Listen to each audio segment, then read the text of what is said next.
Welcome or welcome back, my magical, beautiful, divine friends.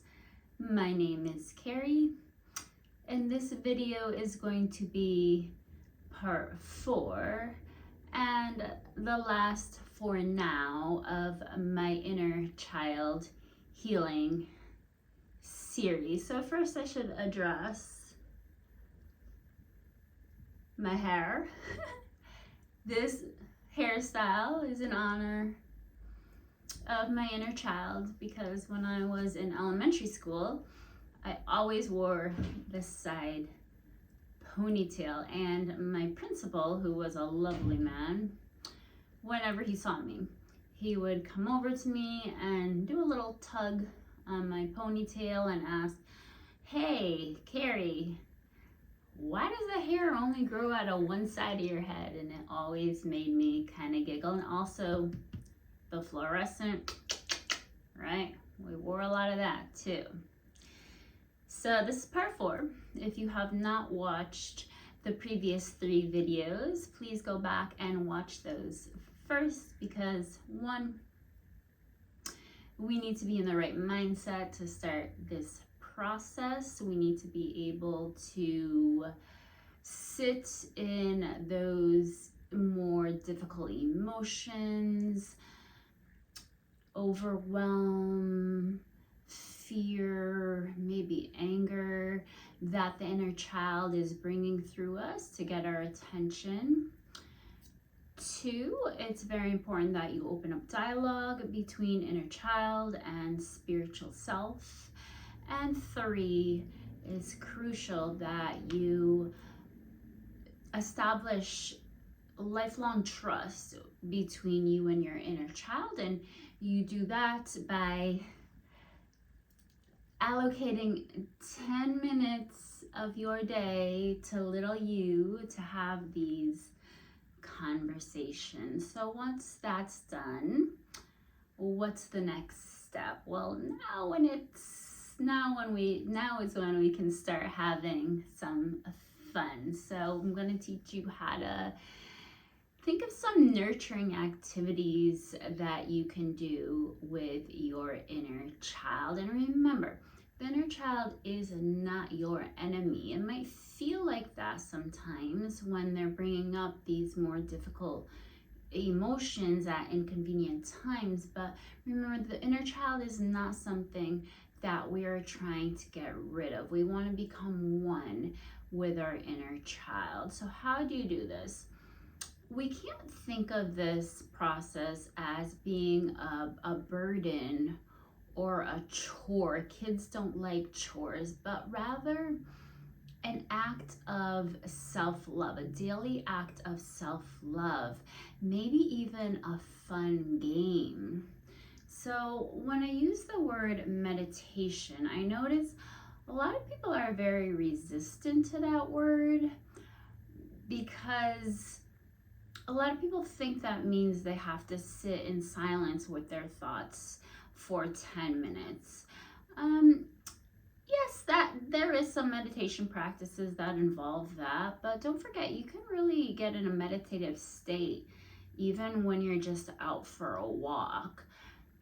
And this is how, the inner child, we need to encourage the inner child through this more fun, playful, joyful way to express themselves. The inner child is coming to you, your higher self, your more spiritual, evolved self that has learned, right? Done all this work, this healing work, and learned all these beautiful lessons. They're coming to you for teaching. So what do we want to do? We want to bring our inner child in these lower frequencies of fear, shame, guilt. We want to raise their vibration up to these higher frequencies of love, joy, and peace.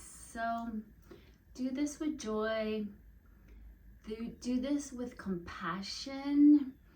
In this way, you won't allow allow the inner child to drag you down into the cellar, or in my case, the closet with them, right? We want to raise them up, right? Raise the vibration. All right, so a 10-minute daily check-in. That's the next step.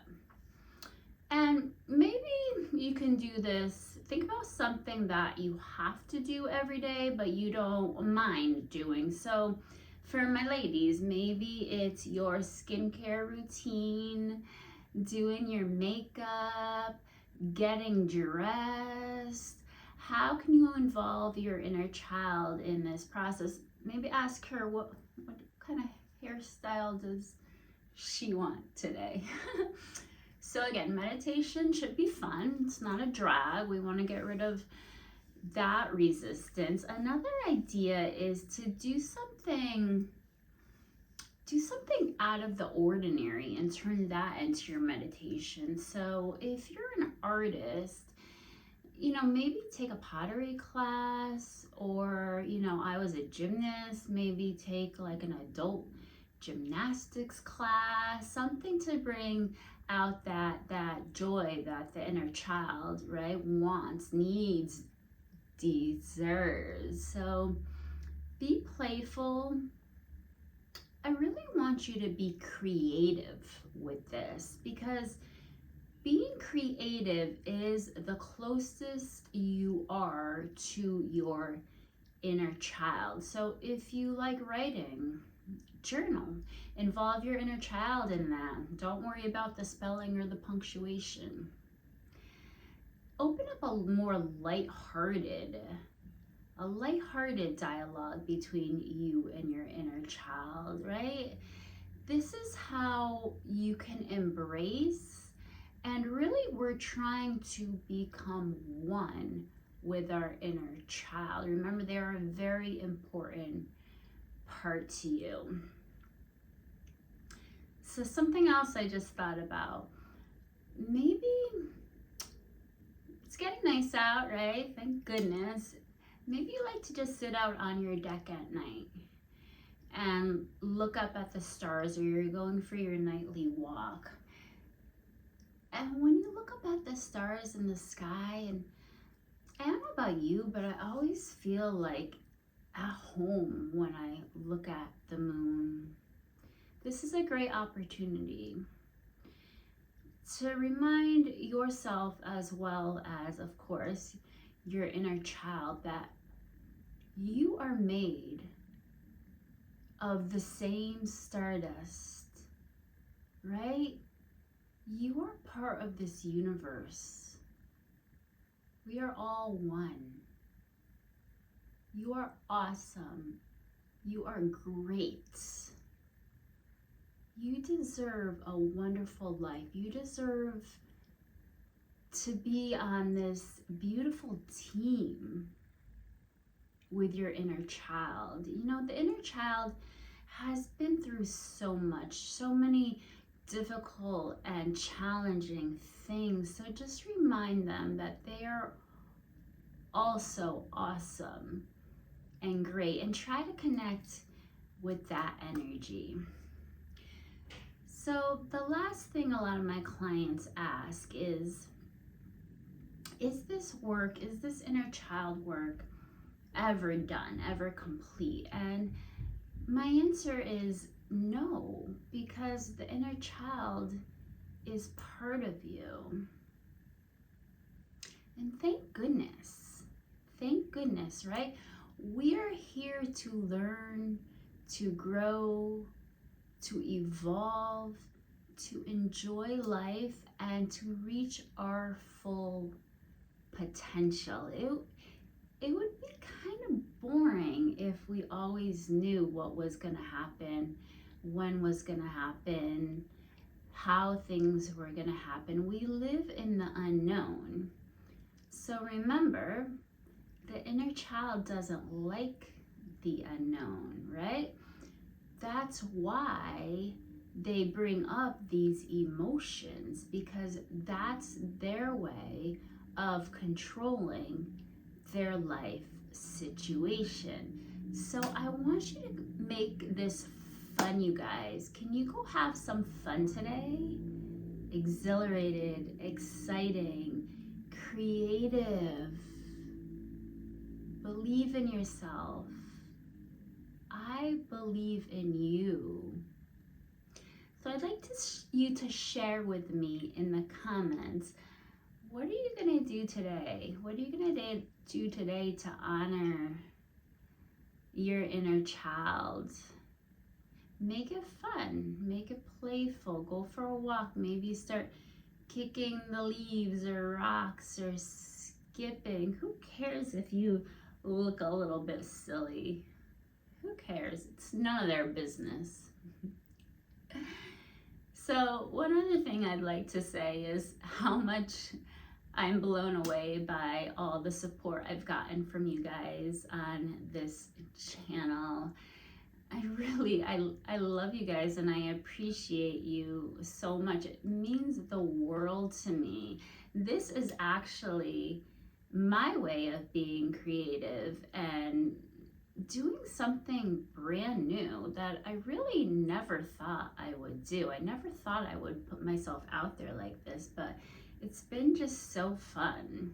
It's just been so fun. So I'd like to acknowledge you and thank you for that. So if you have not already, remember to subscribe, smash that like button. I've always wanted to say that. And if you think of a friend that might benefit from this, I'm here to be of service to you guys. Share it with a friend.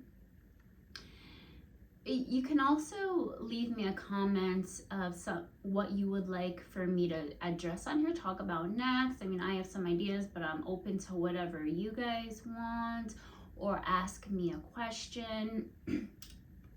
Shameless plug coming in, my meditation room is pretty much done. I'm just waiting on the carpet, but we don't really need the carpet right now anyways. So I do work one-on-one with yoga and or spiritual coaching, spiritual growth coaching, and that may or may not involve, whenever you're ready, the inner child healing. So feel free to reach out to me.